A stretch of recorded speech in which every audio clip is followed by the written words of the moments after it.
91 ஆண்டுகள் 5 தலைமுறைகள் பாரம்பரியமிக்க எஸ்பிஎஸ் கடலை மாவு மற்றும் கேப்பை மாவு. உங்கள் ஆரோக்கியம் எங்கள் சந்தோஷம். சீமாடன் வியூவர்ஸுக்கு வணக்கம். இந்த வீடியோ ரிவ்யூல நம்ம பார்க்க இருக்கிற திரைப்படம் கலையரசன் மற்றும் பிரியாலயா நடிப்பில் உருவாயிருக்கும் ட்ரெண்டிங் அப்படிங்கிற படம் தான். படத்து பேர்லேயே ட்ரெண்டிங் அப்படிங்கிற ஒரு ட்ரெண்டிங்கான டைட்டில் பிடிச்சிருக்காங்க. படத்தோட ட்ரெய்லர் பார்த்தப்போ இது ஒரு டெக்னோ த்ரில்லர் மாதிரியான ஒரு கான்செப்ட் அப்படிங்கிறதும் நமக்கு தெரிய வந்தது. கிட்டத்தட்ட ஒரு இன்ஃப்ளூயன்சர் மார்க்கெட்டிங் இல்லை இன்ஃப்ளூயன்சர் உலகத்தை அலசுற படம், அதில் இருக்கிற டார்க் விஷயங்களையும் தொட்டு பேசுகிற படம் அப்படிங்கிறதும் நமக்கு புரிய வந்தது. அதை எப்படி எந்தளவு சரியாக பேசியிருக்காங்க, படத்தில் இருக்கிற பிற ப்ளஸ் மைனஸ் எல்லாம் என்ன, இதெல்லாமே இந்த ரிவ்யூவில் பார்க்கலாம். வாங்க ரிவ்யூக்குள்ளே போகலாம். படத்தோட ஒன்லைன் என்ன அப்படிங்கிறத பார்த்தலாம். ஃபேமஸான கப்புள் விளாகர்ஸாக இருக்காங்க கலையரசனும் பிரியாலயாவும். அவங்களுக்கு ஒரு பெரிய ஃபேன் ஃபாலோயிங் இருக்குது அப்படிங்கிறதையும் நமக்கு காட்டுறாங்க. யூடியூப்பில் லட்சங்களில் சம்பாதிக்கிறாங்க அப்படிங்கிறது நமக்கு கன்வே பண்ணப்படுது. அது மூலமாக அவங்களோட வாழ்க்கை தரத்தையும் உயர்த்தி பெரிய வீடு, இஎம்ஐ அப்படின்னு லைஃப்லையும் செட்டில் ஆகிறாங்க.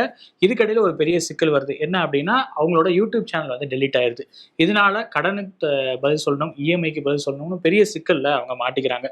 இந்த டைமில் அவங்களுக்கு ஒரு ஆப்பர்ச்சுனிட்டி வருது. ஒரு மர்ம நபர்கிட்ட ஒரு ஃபோன் கால் வருது, ஒரு ப்ரைவேட் நம்பர்லேருந்து அந்த கால் வருது. இந்த மாதிரி நாங்கள் ஒரு ரியாலிட்டி ஷோ வந்து ரன் பண்ணுறோம், அதில் நீங்கள் பார்ட்டிசிபேட் பண்ணால் உங்களுக்கு வந்து பணம் கிடைக்கும், கிட்டத்தட்ட கோடிகளில் நீங்கள் வந்து சம்பாதிக்கலாம் அப்படிங்கிற மாதிரி ஆசை காட்டுறாங்க. இந்த ரியாலிட்டி ஷோவில் இருக்கிற ரூல்ஸ் என்ன அப்படின்னா, இந்த மொத்த ஷோவுமே அவங்க வீட்டுக்குள்ளேருந்து விளையாண்டாலே போதும் அப்படிங்கிறதையும் கண்டிஷனாக வைக்கிறாங்க. மொத்தம் 7 நாள் நடக்கிற இந்த ஷோவில் நீங்கள் ஒவ்வொரு ரவுண்டும் ஜெயிக்க உங்களுக்கு லட்சங்களில் பணம் வரும் அப்படிங்கிறதும் சொல்கிறாங்க. அதுக்கு சாம்பிளும் சிலது காட்டுறாங்க. இந்த கடன் தொல்லை, இஎம்ஐ பிரச்சனை இதெல்லாம் சமாளிக்க இந்த ரியாலிட்டி ஷோவில் களமிறங்குறாங்க இந்த கப்புள்ஸ். இதுக்கப்புறம் என்ன நடந்துச்சு, அந்த ரியாலிட்டி ஷோவில் இந்த கப்புள்ஸ் சந்திக்கிற அனுபவங்கள்லாம் என்ன, அவங்க கற்றுக்கிற பாடம்லாம் என்ன, அவங்களோட மாரல் கிரவுண்ட்ஸை இந்த ரியாலிட்டி ஷோ எந்த அளவு கேள்வி கேட்குது, இதெல்லாம் சொல்கிற படம் தான் இந்த ட்ரெண்டிங். படத்தில் நடிகர்களோட பங்களிப்புலாம் எப்படி இருந்துச்சு அப்படிங்கிறத பார்த்தலாம். லீட் பேரா கலையரசன் அண்ட் பிரியாலயா. கிட்டத்தட்ட படம் ஃபுல்லாகவே இந்த 2 கேரக்டருக்கு தான் பெரிய ப்ராமினன்ஸும் கொடுத்துருக்காங்க. நிறையா காட்சிகளில் ஃப்ரேமை நிறைக்கிறதும் இந்த 2 கேரக்டர்ஸ் மட்டும்தான் அப்படின்னே சொல்லிடலாம். கலையரசன் நாயகனா அந்த படத்தை மொத்தமாகவே தாங்கியிருக்காருன்னு சொல்லலாம். நிறைய இடங்கள்ல அந்த கில்ட்டை வெளிப்படுத்த வேண்டிய இடம், தயக்கத்தை வெளிப்படுத்த வேண்டிய இடம், இதெல்லாமே ரொம்ப சிறப்பான அவுட்புட்டை கொடுத்துருக்காரு. நார்மலான காட்சிகளையும் சிறப்பான பங்களிப்பை கொடுத்துருக்காரு. ஒரு சில காட்சிகளில் அவரோட கேரக்டர் ஸ்கெட்சில் சில குழப்பங்கள் தட்டுப்படுது. பட் அது கேரக்டர் ஸ்கெட்ச் அளவில் தான் இருக்குது. பட் நடிப்பில் எந்த அளவுக்கு குறையில்லை. நாயகியாக கலையரசனின் மனைவியாக பிரியாலயா கிட்டத்தட்ட சேம் ஸ்கெட்சில் தான் இவங்களோட கேரக்டரும் எழுதப்பட்டிருக்கு. 2 கேரக்டருக்குமே ட்ரெய்ட்ஸ் அப்படின்னு பார்த்தா கூட சிமிலராக தான் இருக்குது அப்படின்னே சொல்லிடலாம். மென் உமன் அப்படிங்கிற அந்த டிஃப்ரென்ஸ் மட்டும்தான் அந்த கேரக்டர்ஸில் தட்டுப்படுது. அவங்களுமே ஒரு நேர்த்தியான பெர்ஃபார்மன்ஸை கொடுத்துருக்காங்க.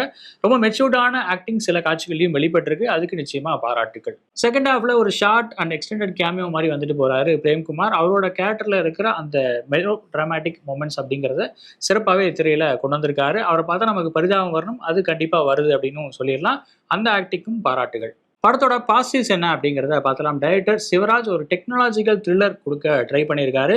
அதில் இந்த இன்ஃப்ளூயன்சர் மோகம், social media marketing and social media ஏர்னிங்ஸ்னால வர அடிக்ஷன், டோட்டலாக இன்டர்நெட் பூமோட அந்த டார்க் சைடை காட்ட ட்ரை பண்ணியிருக்காரு. அதை வந்து முழுக்க ஒரு த்ரில்லர் பேட்டர்னில் கொஞ்சம் அந்த கப்புள் ரொமான்ஸ் அந்த மாதிரியான விஷயங்களையும் தொட்டு பேசியிருக்காரு.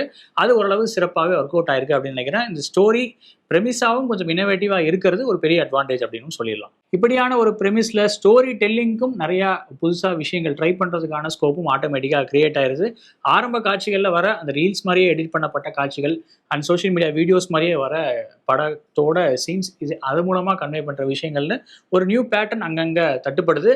பட் அதை ஃபுல்லாக எக்ஸ்ப்ளோர் பண்ணல அப்படிங்கிறது ஒரு மைனஸ் தான். அப்படின்னாலுமே அங்கங்கே அதை டச் பண்ணியிருக்காங்க அப்படிங்கிறது நோட் பண்ண வேண்டிய விஷயம். அண்ட் நிறைய காட்சிகளில் இந்த ரியாலிட்டி ஷோ அப்படிங்கிறது ஒரு சைக்கலாஜிக்கல் வார்ஃபேராக மாறுற இடம் அப்படிங்கிறது ரொம்ப சுவாரஸ்யமாகவே இருந்தது. கணவன் மனைவிக்குள்ள ஒரு கேமாக இது வந்து கிரியேட் ஆகிறது. அவங்க 2 பேர்த்துக்குள்ளே இருக்கிற அந்த ரிலேஷன்ஷிப்பில் ட்ரெமர்ஸை உண்டு பண்ணுறது அப்படிங்கிற மாதிரியான அந்த கேம் பிளே ஓரளவு சுவாரஸ்யமாக இருந்தது. இந்த ஆஸ்பெக்ட் அப்படிங்கிறத படம் ஃபுல்லாகவே இன்னும் நீட்டாக எக்ஸ்ப்ளோர் பண்ணியிருக்கலாம் அப்படின்னு நம்மளை ஏங்க வைக்குது. பட் நெவர்தலெஸ் அந்த காட்சிகள் எல்லாமே நல்லா இருந்தது அப்படிங்கிறதையும் நோட் பண்ணிக்கலாம். அண்ட் எக்ஸ்ட்ராவாக ஆட் ஆனால் இன்னொரு பாயிண்ட் சொல்லணும் அப்படின்னா, இது கேமாக ரியாலிட்டியான்னு நிறைய இடங்கள்ல அந்த கேரக்டர்ஸ் வந்து குழம்புவாங்க. அந்த ஐடியா அப்படிங்கிறது எகெயின் இன்ட்ரெஸ்டிங்காகவே இருந்தது. இதை இன்னும் ஃபுல் ஸ்கேலில் இன்னும் எக்ஸ்ப்ளோர் பண்ணியிருக்கலாம் தான். பட் அந்த ஐடியா, அந்த நாட் அப்படிங்கிறது அங்கங்கே யூஸ் பண்ணப்பட்டது சிறப்பாக இருந்தது அப்படின்னு சொல்லிக்கலாம். கம்போசர் சாம் சிஎஸோட பின்னணி இசை அங்கங்கே த்ரில் மோடில் வர காட்சிகளுக்கு நல்லதொரு புஷை கொடுத்துருக்கு. நிறைய இடங்களில் அந்த ஒரு மொமெண்டமை கீப் அப் பண்ணவும் ஹெல்ப் பண்ணியிருக்கு அப்படின்னு சொல்லலாம். பிரவீன் பாலுவோட சினிமோட்டோகிராஃபி கிட்டத்தட்ட ஒரு வீடு மட்டும்தான் லொக்கேஷன், அங்கே தான் பிரதானமான காட்சிகள் 90% சீன்ஸ் அந்த வீட்டுக்குள்ள நடக்குது. அதை முடிஞ்ச அளவு சுவாரஸ்யமாக கொடுக்க ட்ரை பண்ணியிருக்காரு. நல்ல கேமரா ஆங்கிள்ஸ் அண்ட் சிசிடிவி மூலமாக சில இடங்கள் காட்டணும் அப்படின்னாலுமே அதை ஃபுல் ப்ளோனாக எக்ஸ்ப்ளோர் பண்ணாமல் இது நார்மலான படமாகவே கொண்டு போனது அப்படிங்கிறது நல்லது ஒரு கிரியேட்டிவ் டச் தான். படத்தோட முதல் 1 மணி நேரம் எங்கேஜிங்கான வாட்சா மாறுறதுக்கு நாகூரான் ராமச்சந்திரனோட எடிட் பேட்டர்ன் முக்கியமான காரணம் அப்படின்னு சொல்லலாம். செகண்ட் ஹாஃப்ல சில பிரச்சனைகள் இருந்தாலும், ஸ்க்ரீன் பிளே அங்கங்க ஹிக்கப்ஸ் சந்திச்சாலும், ஃபர்ஸ்ட் ஹாஃப்ல இருக்கிற இந்த ட்ரீட்மெண்ட் நிச்சயமா அந்த எடிட் பேட்டர்ன் மூலமா தான் சாத்தியமாச்சு அப்படின்னு கூட சொல்லலாம். படத்துல எதெல்லாம் பெட்டரா இருந்திருக்கலாம் அப்படிங்கிறத பார்த்தலாம். நிச்சயமாவே இந்த படத்துல இருக்க ஒரு பெரிய பிரச்சனை என்ன அப்படின்னு பார்த்தீங்கன்னா, லூப் மோட்ல ரிப்பீட்டடா சில காட்சிகள் ஓடிட்டே இருக்கிறது தான். அதுவும் ஒரு விஷயத்தை எடுத்துக்கிட்டு அதவே எக்ஸ்ப்ளோர் பண்ற மாதிரியான டிஃப்ரெண்ட் சீன்ஸ் அங்கங்க ஆட் பண்ணியிருக்காங்க. இது ஒரு மாதிரி ரிப்பீட்டிவா நம்ம டயர்டா ஃபீல் பண்ண வைக்குது அப்படின்னு நினைக்கிறேன். இந்த மாதிரியான மைண்ட் கேம்ஸ் தான் கான்செப்ட் அப்படின்னு வந்ததுக்கப்புறம் அதில் அடுத்தடுத்த லெவல் போறப்போ அதில் இன்னும் இனோவேட்டிவா இல்லை டிஃப்ரெண்டா சில விஷயங்கள் சேர்த்துட்டே வரணும். அந்த ட்ரீட்மெண்ட் அப்படிங்கிறது கொஞ்சம் மிஸ் ஆகிற ஃபீல் இருக்கு. ஒரே மாதிரியான கேம் தான் படம் ஃபுல்லாவே விளையாண்டுட்டு இருக்காங்க. அதோட அவுட்கம், அதோட ஆஃப்டர் மேத் அப்படிங்கிறது தான் வேறையா இருக்கு அப்படிங்கிறது தான் சொல்றாங்களே தவிர, அதில் இன்னும் இன்ட்ரெஸ்டிங்கா நம்மளை ஹூக் பண்ற மாதிரியான ஐடியாஸ் ஆட் பண்ணிருக்கலாம் அப்படிங்கிறது ஒரு குறை தான். கிட்டத்தட்ட ஃபர்ஸ்ட் ஹாஃப்லேயே 1 மணி நேரத்துக்கு அப்புறம் நம்மளை வந்து ஒரு டயர்சம் மோடுக்கு தான் தள்ளுறாங்க. ரிப்பீட்டடான காட்சிகள் அங்கேயே ஆரம்பமாயிருது அப்படின்னு கூட சொல்லலாம். இன்டர்வல் பிளாக் அப்புறம் செகண்ட் ஹாஃப் ஆரம்பிச்சதுக்கு அப்புறமாவது வேற பாதையில கதை போகும், நிறைய ட்விஸ்ட்டுகளை சேர்ப்பாங்க அப்படின்னு பார்த்தா அங்கேயும் அதே சிமிலர் பேட்டர்ன் தான் ஃபாலோ பண்றாங்க.